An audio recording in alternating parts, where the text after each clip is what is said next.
बिस्मिल्लाहिर्रहमानिर्रहीम, अस्सलाम वालेकुम। Welcome back to my YouTube channel इट्साम्स बायोलॉजी। डियर स्टूडेंट्स, आज के इस वीडियो लेक्चर के अंदर हम डिस्कस करने जा रहे हैं classification of protein on the basis of their structures, और दूसरा हमारा होगा रोल ऑफ प्रोटीन। बेसिकली ना ये दोनों अलग अलग टॉपिक थे। ये बहुत ही छोटा टॉपिक बन रहा था, इस पे वीडियो बनाना मुझे सूटेबल नहीं लग रहा था, और ये टॉपिक ठीक था, लेंथी था, मतलब 10 से 12 मिनट की वीडियो बन जानी थी। तो इसलिए मैंने सोचा कि इन दोनों को इकट्ठा कर दूं। हाँ, बोर्ड को थोड़ा कंजेस्ट कर लिए, छोटा बोर्ड है, इसलिए आज मैं बोलूंगा ज्यादा और लिखने पे फोकस जरा सा कम होगा। चीजें इंशाल्लाह आपकी तकरीबन सारी क्लियर हो जाएंगी। सो हम स्टार्ट करते हैं।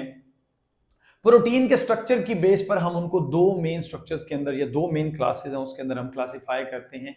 एक आपके पास आती हैं फाइब्रस प्रोटीन्स और दूसरी आती हैं ग्लोबुलर प्रोटीन्स। दोनों हमारी बॉडी के अंदर मौजूद हैं। अब अगर हम फाइब्रस प्रोटीन का स्ट्रक्चर देखते हैं कि ये हमें कैसी दिखती है, तो नाम से ही जाहिर है ये आपको फाइबर नुमा, धागा नुमा दिखेंगी। और ग्लोबुलर प्रोटीन का अगर स्ट्रक्चर देखा जाए तो वो एंजाइम के जैसे, ये आपको ग्लोब के जैसे, ये एंटीबॉडीज हैं तो ये आपको ग्लोबुलर ऐसे गोल शक्ल के अंदर जो है ना वो देखने को मिलती है। अब आपने पिछले लेक्चर के अंदर स्ट्रक्चर्स ऑफ प्रोटीन के बारे में पढ़ा था, वहां पर आपने प्राइमरी और सेकेंडरी जो था वो पढ़ा था, तो वो थ्रेड लाइक थे, धागा नुमा थे। जैसे ही आप टर्शरी पे आए तो आपने कहा कि ये ग्लोब की शक्ल में ले गए, और क्वार्टनरी में आए तो आपने कहा ये बड़ा ग्लोबुलर स्ट्रक्चर जो है ना वो बनने को देखने को हमें मिला।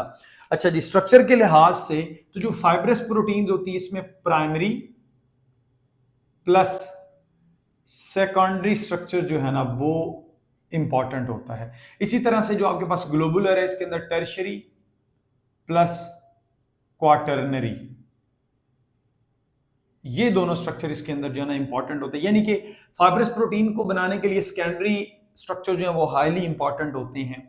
उसके साथ साथ जो ग्लोबुलर प्रोटीन है उसमें टर्शरी और क्वार्टनरी आ जाता है। टर्शरी में अगर मैं आपको एग्जांपल दूं, मैंने दी भी थी उस लेक्चर के अंदर कि मायोग्लोबिन का टर्शरी स्ट्रक्चर होता है, और क्वार्टनरी स्ट्रक्चर में आपके पास हीमोग्लोबिन, और ये ग्लोबुलर होती है, ग्लोब की तरह, जैसे बल्ब नहीं होता उसके जैसे, या एनर्जी सेवर होता है उसके जैसे। उसके बाद हमारे पास आता है इसका रोल। इनका रोल जो होता है ना ये स्ट्रक्चरल होता है। ये हमारी बॉडी में बहुत ज्यादा स्ट्रक्चर्स जो है ना वो बनाने में हेल्पफुल साबित होते हैं। इनका रोल जो होता है वो फंक्शनल होता है। ये डिफरेंट फंक्शंस परफॉर्म करते हैं, जैसे एंजाइम हो गए, एंटीबॉडीज हो गई, उसके बाद हीमोग्लोबिन, मायोग्लोबिन, उसके बाद हार्मोन्स आ जाते हैं। ये स्ट्रक्चर्स बनाते हैं, जैसा कि आपके पास कैराटिन है, हेयर और नेल्स बना रहे हैं, बीक्स बना रहे हैं, हॉर्न बना रहे हैं, ठीक है। उसके बाद आता है क्रिस्टलाइजेशन। इनकी आप क्रिस्टलाइजेशन नहीं कर सकते, इसको क्रिस्टल की फॉर्म में नहीं कर सकते आप, लेकिन ये क्रिस्टलाइज्ड फॉर्म के अंदर अवेलेबल होते हैं, मार्केट में भी अवेलेबल होते हैं ये वाले जो ग्लोबुलर प्रोटीन्स होती हैं। जैसे बहुत सारे एंजाइम्स, मार्केट से मुराद है डिफरेंट लैब्स, बायो की मार्केट, साइंटिफिक लैब्स, वहाँ पर आपको एंजाइम्स जो हैं वो देखने को मिलते हैं जो कि क्रिस्टलाइज फॉर्म के अंदर मौजूद होते हैं। जैसे ही आप उनको किसी लिक्विड मीडियम के अंदर या लिविंग मटेरियल के अंदर डालते हैं तो वो फंक्शनल हो जाते हैं। ठीक हो गया। उसके बाद आपके पास आता है सॉल्युबिलिटी। इनकी सॉल्युबिलिटी, ये इनसॉल्युबल होते हैं वाटर के अंदर, ये वाटर के अंदर इनसॉल्युबल है, और ये आपके पास क्या होते हैं, सॉल्युबल होते हैं। यही वजह है कि ये हमारे खून में आसानी के साथ जो है ना वो मूव करते रहते हैं। उसके बाद डिसऑर्गेनाइजेशन, इसको डिसऑर्गेनाइज करना ज़रा मुश्किल होता है, लेकिन इसको डिसऑर्गेनाइज किया जा सकता है इजीली। इसके अंदर जैसे ही आप टेम्परेचर या आप पीएच को चेंज करेंगे, ठीक है, या आप इसके साथ साथ आप कह सकते हैं कोई केमिकल ऐड करेंगे, तो ये इसकी डिसऑर्गेनाइजेशन होगी, यानी कि अपना प्रॉपर स्ट्रक्चर में ये नहीं रहेंगी।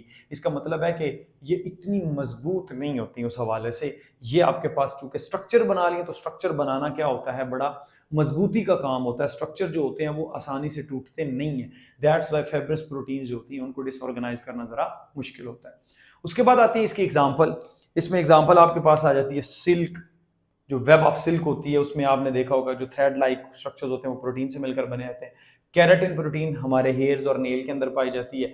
फिब्रिन प्रोटीन ब्लड क्लॉटिंग के अंदर हेल्प करती है। कोलेजन हमारी हड्डियों और कार्टिलेज के अंदर मौजूद होती है। उसके बाद एक्टिन हमारे मसल्स के अंदर मौजूद होती है जो हमें कंट्रैक्शन और रिलैक्सेशन में हेल्प आउट करती है। उसके बाद जो ग्लोबुलर प्रोटीन, इसमें एंजाइम्स हैं डिफरेंट हमारी बॉडी के अंदर काम कर रहे हैं, कैटालेजेस हैं, पेरोक्सिडेजेस हैं।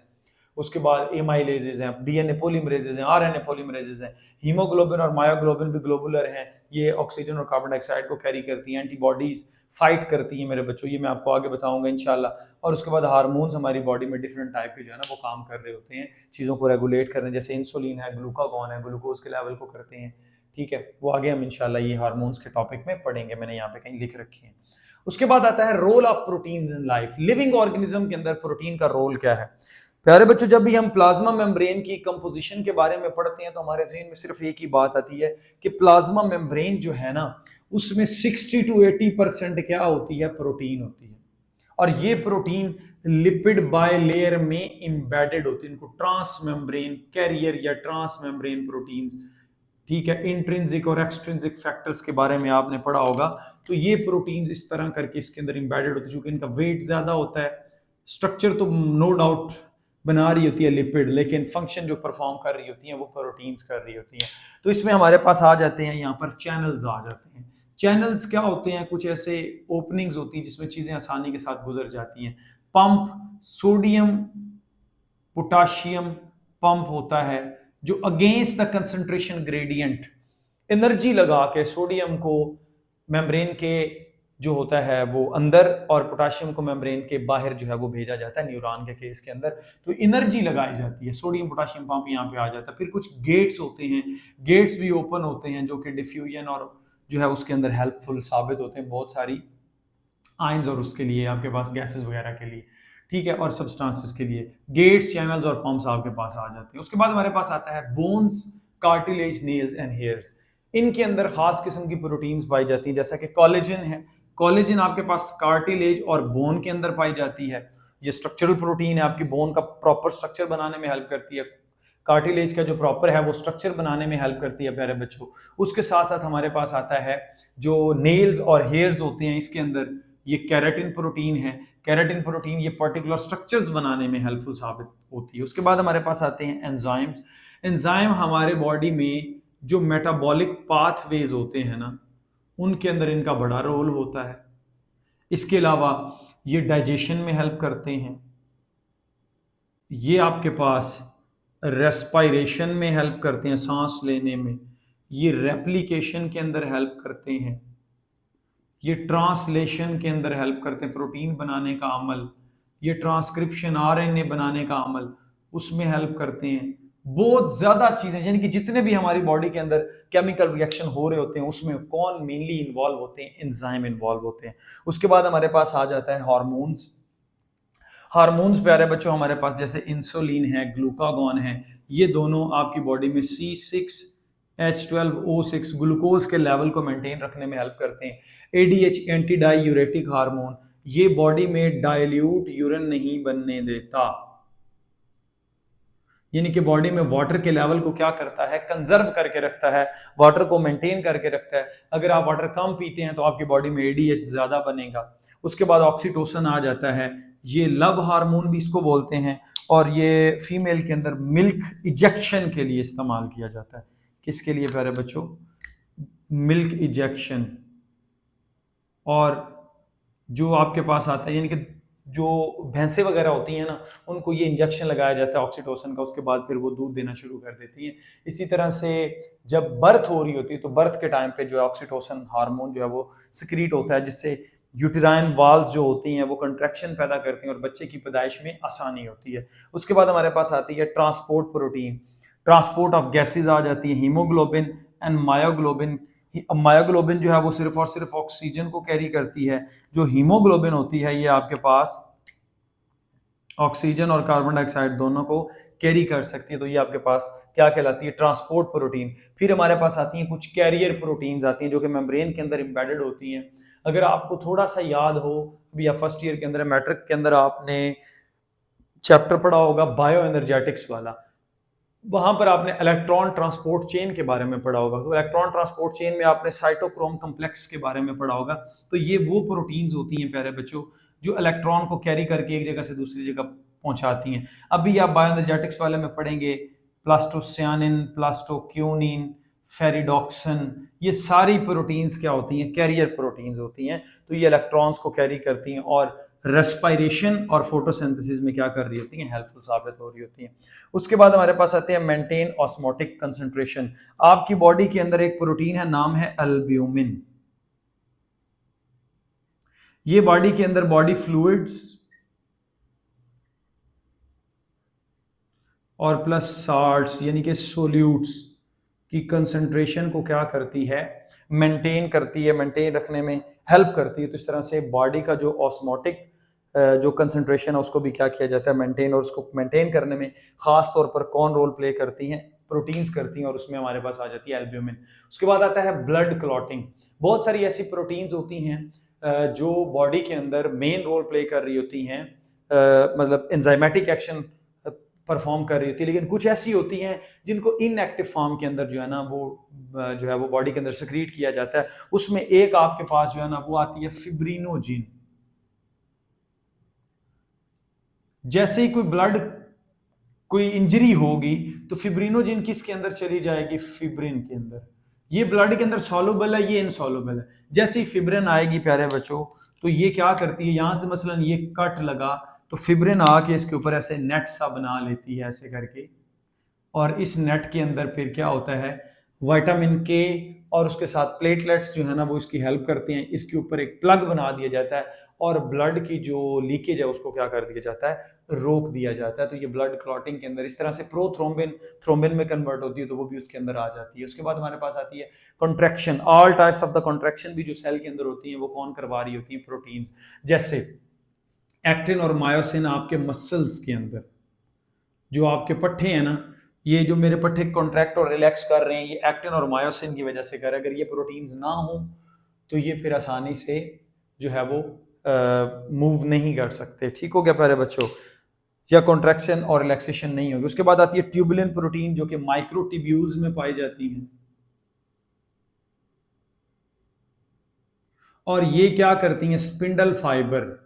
अगर आपको 9th के अंदर याद हो, आपने पढ़ा होगा सेल साइकिल वाला चैप्टर, जिसमें माइटोसिस में आपने या मियोसिस में कहा था कि सेंट्रियोल से स्पिंडल फाइबर निकलते हैं, वो काइनेटोकोर और क्रोमोसोम के साथ लगते हैं, और फिर वो उनको स्पिंडल फाइबर उनको खींचती है, जिस तरह से क्रोमोसोम क्या हो जाते हैं, अलग अलग हो जाते हैं। तो ये वो प्रोटीन है ट्यूबुलिन। उसके बाद आती हैं एंटीबॉडीज। प्यारे बच्चों, जब ही हमारी बॉडी के अंदर कोई एंटीजीन आ जाता है, कोई वायरस यानी कि या फिर बैक्टीरिया आ जाता है, तो क्या किया जाता है, इसको रिमूव करने के लिए, इसको खत्म करने के लिए हमारी बॉडी में बी लिम्फोसाइट,